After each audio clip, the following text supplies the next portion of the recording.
चला तर बनवूया ओल्या नारळाच्या वड्या। त्यासाठी 1 वाटी ओला नारळ घेतला किसून, साखर घेतली सपाट वाटी, विलायची पावडर आणि दुधावरची साय। सगळ्यात पहिलं कढई ठेवल्या, त्याच्यामध्ये 2 चमचे तूप घातलं। तूप गरम झाल्यानंतर नारळाचा किस घालून चांगला परतवून घेतला। त्यानंतर सपाट वाटी साखर, दुधावरची साय घालून चांगलं शिजवून घेतलेलं आहे।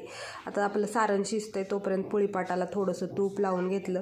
तूप लावून झाल्यानंतर सारणामध्ये ना विलायची पावडर घातलं, चांगलं 1-5 मिनिट शिजवून घेतलेलं आहे। त्यानंतर सारण आपण सगळं पोळीपाटावर काढून घेतलं। त्याच्यानंतर सारण चांगलं पसरवून घेतलं, त्याच्यावरती बदामाचे काप घातले आणि बेलण्याला थोडंसं तूप लावून चांगलं लाटून घेतलेलं आहे।